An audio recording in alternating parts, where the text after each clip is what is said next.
In June 1942, a single navigation error lasting 7 minutes delivered to the Allies the most advanced German fighter intact. And what American engineers discovered at Wright Field would completely change U.S. air strategy. This is the story of how one captured Focke-Wulf Fw-190 revealed secrets that saved countless American pilots' lives and helped win the war in the skies over Europe. August 1941. British pilots flying Spitfire Mark V's over France encountered something that shook them to their core, a new German fighter that dominated every engagement. The Focke-Wulf Fw-190 appeared without warning, and within weeks, Royal Air Force squadrons reported alarming losses. Unlike the narrow-tracked Messerschmitt Bf-109, this new adversary proved faster, more maneuverable at low altitude, and devastatingly effective in combat. American intelligence officers in England took note. If the U.S. was going to join the air war over Europe, pilots would face this formidable machine. The Focke-Wulf Fw-190 outperformed the Spitfire Mark V in nearly every category. It could outdive, outroll, and outclimb the British fighter at altitudes below 20,000 feet. German pilots exploited this advantage ruthlessly. RAF Fighter Command realized they were facing a technological leap they hadn't anticipated. By early 1942, Allied intelligence became desperate. They needed to understand this fighter's capabilities, its weaknesses, its design philosophy. The RAF even considered a commando raid on a French airfield to steal an Fw-190. That's how critical obtaining one had become. American pilots preparing to enter combat over Europe studied every intelligence report. The assessments were sobering. One captured German pilot described the Fw-190 as the finest fighter aircraft in the world. U.S. Army Air Forces leadership knew their P-47 Thunderbolts and P-51 Mustangs would eventually face this opponent. What Allied engineers needed most was an intact example to examine, test, and understand. But capturing an enemy aircraft seemed nearly impossible. German pilots had strict orders never to fly the Fw-190 over water or Allied territory. The Luftwaffe understood the intelligence value of their newest fighter. Then, on June 23, 1942, fate intervened in the most unexpected way. A single mistake would deliver exactly what the Allies desperately needed.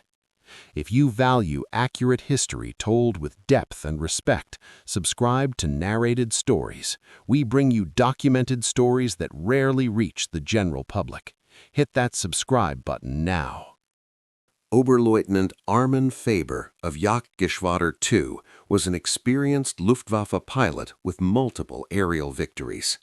On June 23, 1942, he led his formation on a sweep over the English Channel, searching for RAF fighters to engage. Near the coast, Faber spotted and attacked a Spitfire. The British pilot fought skillfully, but Faber's Fw-190A3 proved superior. After a fierce dogfight, the Spitfire went down. Faber, focused on the combat and disoriented from the maneuvering, made a critical error in navigation. Turning east after the engagement, Faber believed he was heading back to occupied France. But the afternoon sun, cloud cover, and combat stress had confused his orientation. He was actually flying north, deeper into England. The Bristol Channel below looked remarkably similar to the English Channel. At 1845 hours, Faber descended toward what he thought was his home base at Morlaix in France. Instead, he approached RAF Pembrey in South Wales. Ground crew watched in astonishment as a German fighter circled their airfield. Faber lowered his landing gear and touched down smoothly. The instant Faber opened his canopy, he realized his catastrophic mistake. British personnel surrounded the aircraft. Faber reached for his flare pistol, but was quickly disarmed and captured. He had just delivered the Luftwaffe's most valuable fighter to the enemy, intact and fully functional. The irony was profound.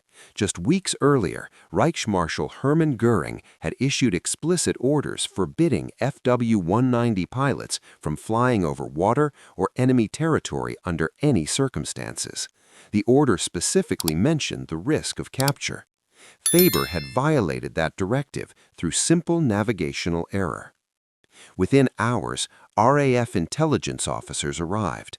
They photographed every detail of the aircraft, designated MP-499 in British service.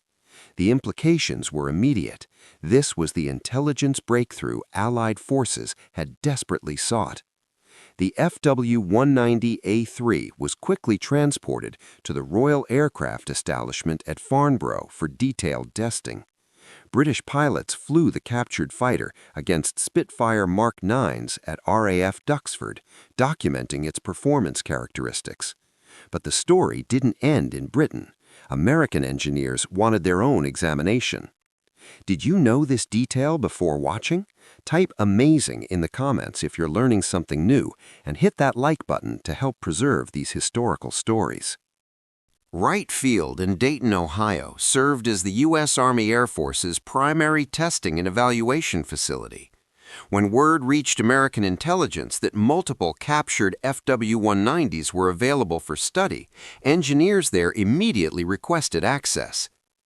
Between 1943 and 1946, several Fw-190s arrived at Wright Field, some captured in North Africa, others in Europe after airfield seizures.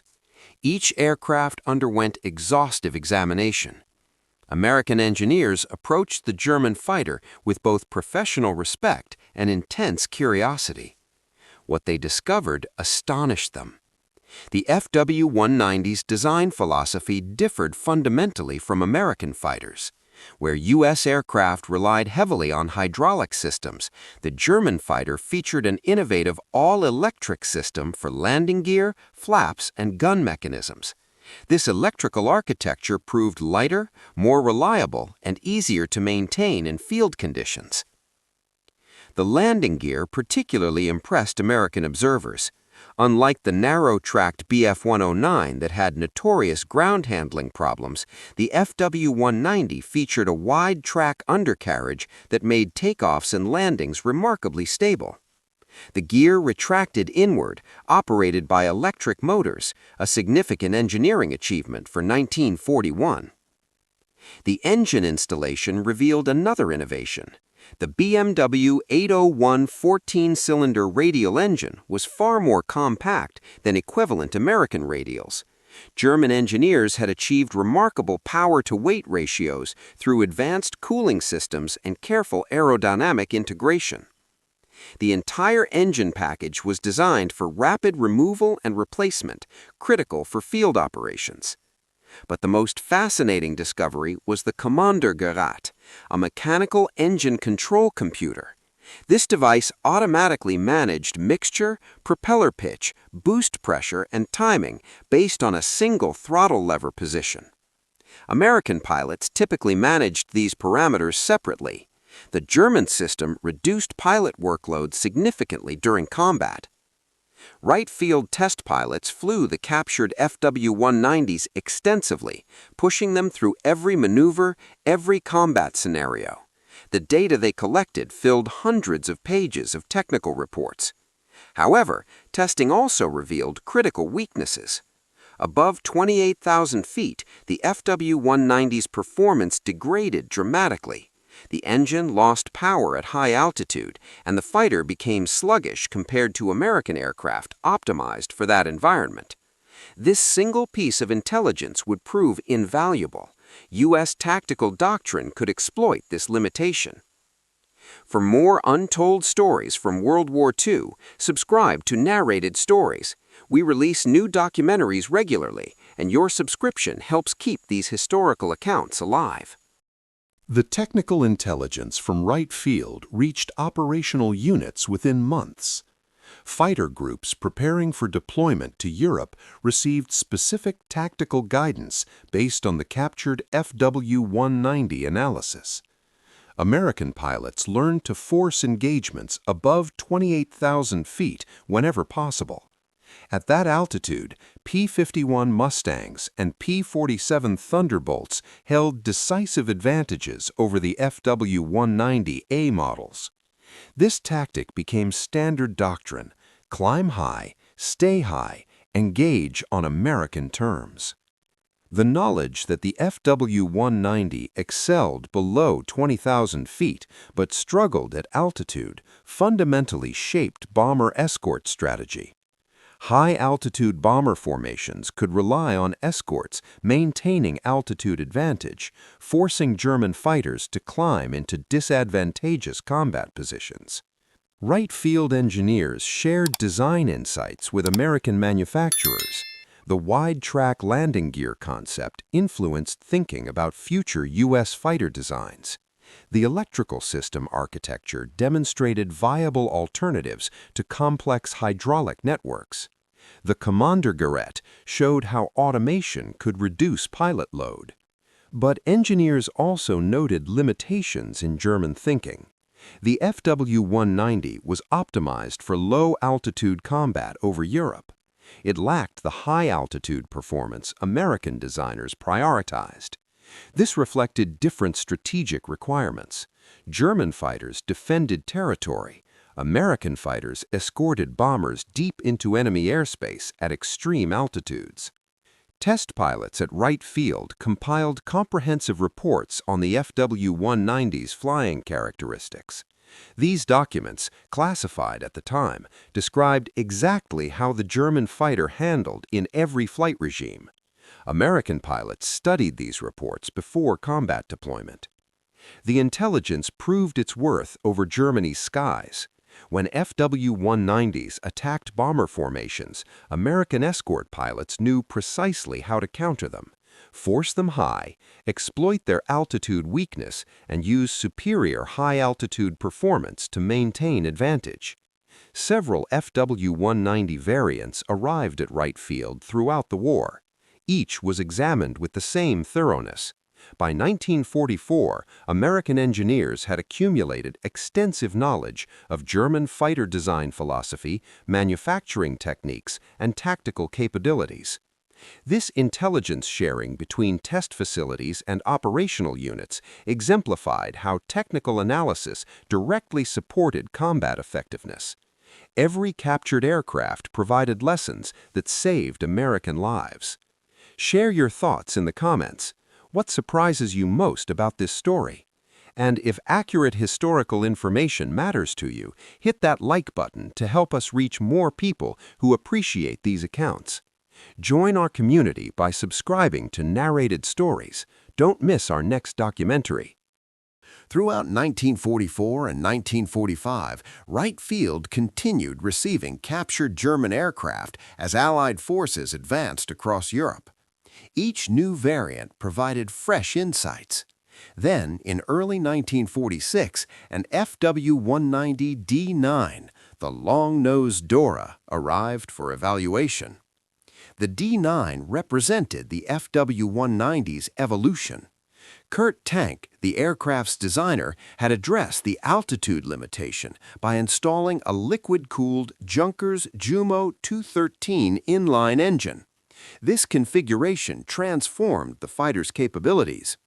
American test pilots flew the FW-190D9 against a P-51D Mustang, the finest fighter the United States had produced. The results stunned everyone at Wright Field. In combat simulations, the FW-190D9 proved competitive with, and in some regimes superior to, the Mustang. German pilots who had flown the D9 in combat called it more than a match for any Allied fighter. Below 20,000 feet, it could outperform the P-51D in maneuverability and climb rate. Its firepower, two 13mm machine guns and two 20mm cannons, exceeded the Mustang's armament. The revelation was sobering. Had Germany deployed the FW-190D9 in large numbers earlier in the war, the air superiority battle over Europe might have been far more costly for American forces. The engineering excellence evident in the D9 demonstrated what German industry could achieve even under wartime resource constraints. But the aircraft arrived too late. By 1946, the war had ended. German production facilities had been destroyed or captured. The strategic bombing campaign, partly enabled by intelligence from those captured Fw-190s at Wright Field years earlier, had crippled Germany's ability to produce advanced fighters in decisive numbers. The tactical intelligence program's full impact became clear only after the war. The tactical doctrine developed from captured Fw-190 testing, force high-altitude combat, exploit performance advantages above 28,000 feet, had saved countless American bomber crews and fighter pilots. Engineers at Wright Field had transformed Oberlieutenant Faber's 7-minute navigation error into strategic advantage. One captured aircraft in June 1942 had yielded insights that shaped American air combat doctrine for years. The captured Fw-190s contributed to American victory not through reverse engineering or copying, but through understanding.